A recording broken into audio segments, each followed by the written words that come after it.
When you're a competitive athlete, you learn very quickly how strong you are or how energetic you are, all of those things. But it could very well be that there's a lot of people who have an equally as good a body as you have, that performs just as well, that is as muscular, let's say in bodybuilding, there's exactly the same kind of proportions in all of those things. So the question really is what puts you over the top? It is the mind that really creates the body. It's the mind that makes you really work out the 4 or 5 hours a day. It is the mind that visualizes of what the body ought to look like as the finished product.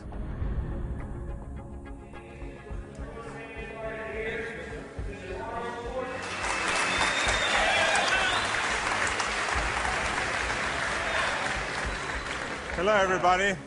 For the last 2 years, I've been doing exhibitions like this all over California in various institutions and prisons and hospitals and so on. And I've been having a great time, and it's a very satisfying thing for me to do, to spend one day every month to come to one of those places and to help the guys with their training and so on. When I used to do seminars on how to become a champion, I would always ask people, why do you want to be a champion?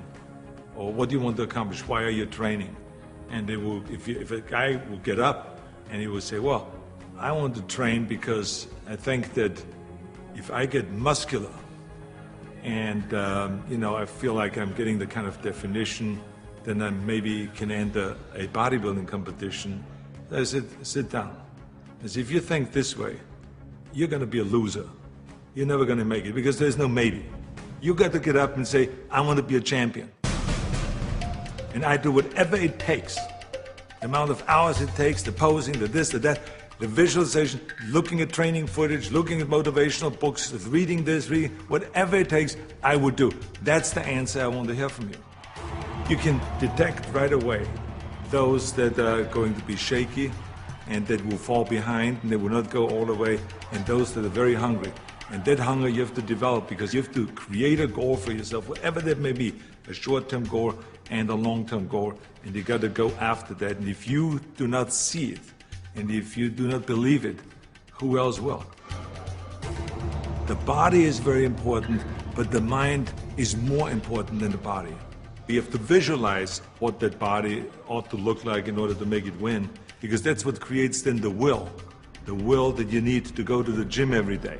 The will that makes you go into the 4 reps, the will that makes you go beyond and you do your 500-pound reps in the squats and you can't do another rep and your body is shaking. It's the will that makes you go one more time down and struggle up one more time.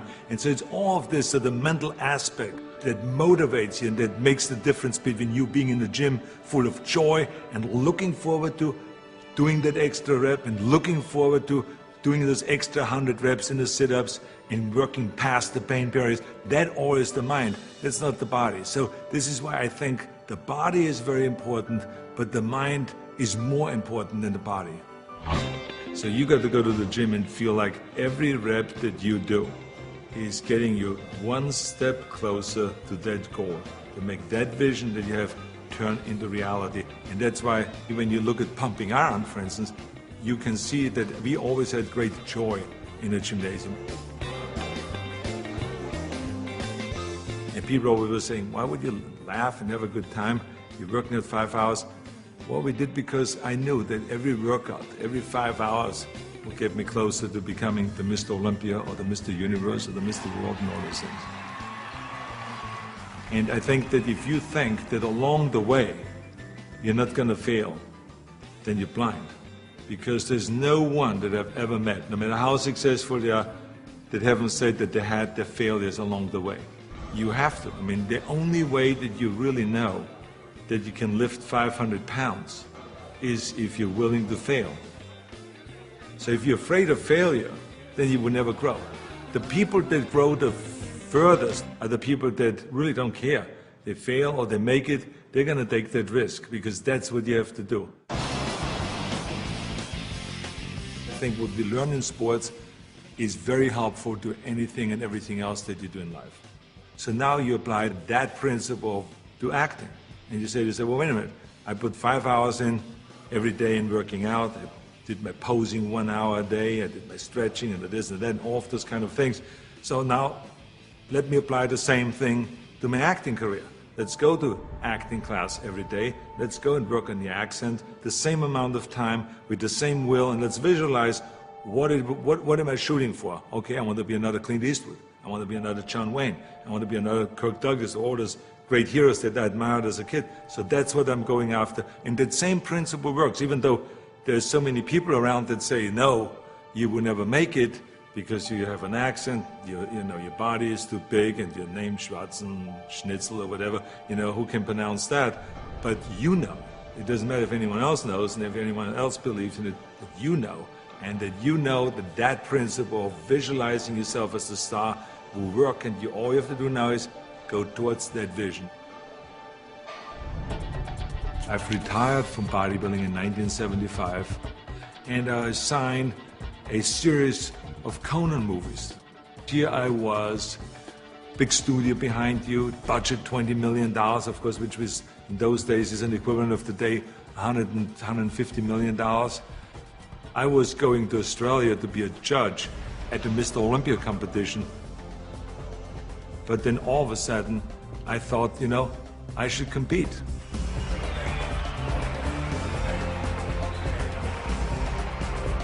I think the competitors felt very disappointed. So they felt kind of, why would I do that? Why would I take that trophy away from them when I have everything else on the plate? And so I think there was disappointment there. And, I just felt, well, that's something that I need to do. I felt very strongly about it, and so I competed. So now you apply that principle in my political career. This historic election has come about because there's a tremendous disconnect between the people of California and the leaders of California. I'm running for governor to lead a movement for change. I want to be the people's governor. I will work honestly, without fear or favor, to do what is right for all Californians. Join Arnold and let's bring California back. People see me as a big action hero on a screen, and they expect the same kind of bigger-than-life action in reality. That's why in my political career, people always say to me, well, but this is politically risky to go and start, for instance, talking about prison reform. People don't want to go and even talk about that. So I say, well, maybe it's politically risky, but in the meantime, we have 172,000 prisoners in facilities that are built for 100,000, and something is going to break, and something is going to happen. I want to fix it. I feel very strong that I can bring people together. I feel very strong that I could unite Democrats and Republicans, all of those things. And I knew exactly what needed to be done to turn the economy around, to bring jobs back, to bring businesses back, to reform, workers' compensation, to do all of those things. I knew there's certain things that we have to do to turn the economy around and to make people in California feel like that this is, in fact, a golden state. And true enough, after I have announced and after I ran and after I won, all of the things that I've planned became a reality. I always use bodybuilding as an example for a lot of things that I do. If it is talking about the budget, if it's talking about the environment, if it's talking about prison reform, somehow I always get in my experience of what I've learned in bodybuilding and then somehow tie it in of what I'm doing today. I have learned a tremendous amount, and every day still is a learning experience.